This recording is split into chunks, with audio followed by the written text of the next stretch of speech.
जिस पर पड़ी शनिदेव की दृष्टि उसकी जिंदगी कभी पहले जैसी नहीं रही।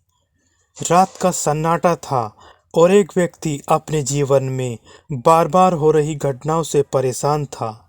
काम बनते बनते बिगड़ जाते, अपने ही विरोधी बन जाते और रास्ता जैसे अचानक बंद हो जाता। उसे पता नहीं था कि शनिदेव की दृष्टि उस पर पड़ चुकी है। यह कहानी है एक ऐसे व्यक्ति की जो मेहनत से नहीं बल्कि छल और शॉर्टकट से आगे बढ़ना चाहता था। शुरुआत में उसे लगा सब मेरे पक्ष में है, पैसा आया, नाम मिला। पैसा और नाम के साथ उसका फिर अहंकार बढ़ने लगा। लेकिन उसे यह नहीं पता था कि शनिदेव देर नहीं करते पर छोड़ते भी नहीं।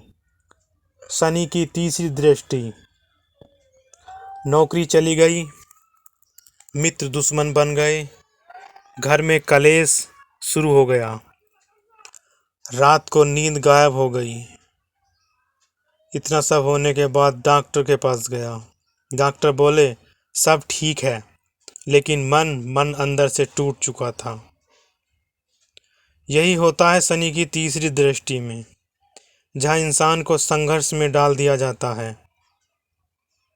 शनि की तीसरी दृष्टि जहां पड़नी होगी। नौकरी चली गई, मित्र दुश्मन बन गए, घर में कलेश रहने लगा, रात को नींद गायब हो गई। डॉक्टर ने भी सब ठीक बताया। सातवीं दृष्टि कब है? फिर शनिदेव की सातवीं दृष्टि पड़ी, जिससे पति पत्नी में दूरियां आ गईं, विश्वास टूटने लगा और अकेलापन डराने लगा।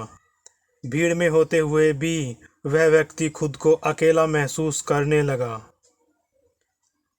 फिर 10वीं दृष्टि, जो अंतिम परीक्षा है, जहां पर भी शनि की 10वीं दृष्टि पड़ती है। शनि की सबसे कठोर दृष्टि 10वीं दृष्टि होती है, जहां इज्जत जाती है, पद छिनता है और इंसान अपने कर्मों के सामने नतमस्तक हो जाता है। उसे एहसास हुआ यह सब किसी ने छीना नहीं, यह मेरे कर्मों का फल है। परिवर्तन का क्षण। एक शनिवार वह व्यक्ति मंदिर पहुंचा, सिर झुकाया और पहली बार बोला, हे शनिदेव, मुझे दंड नहीं सुधार चाहिए। उसी दिन से उसने झूठ छोड़ा, अहंकार छोड़ा और मेहनत को अपनाया। शनि की दृष्टि बदली, धीरे धीरे रास्ते खुलने लगे, मन शांत होने लगा, सम्मान पाकर आया। तभी उसे समझ आया शनिदेव की दृष्टि नष्ट नहीं करती, निर्माण करती है। भयानक सत्य है ये।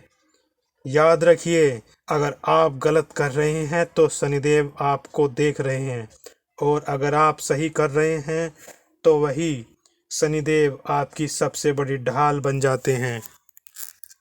शनिदेव की दृष्टि से डरिए नहीं, अपने कर्मों से डरिए, क्योंकि यह न्याय की दृष्टि है और उससे कोई नहीं बच पाता।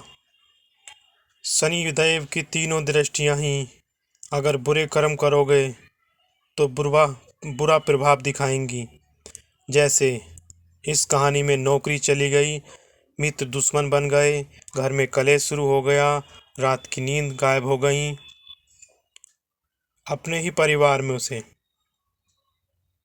ये सब झेलना पड़ा।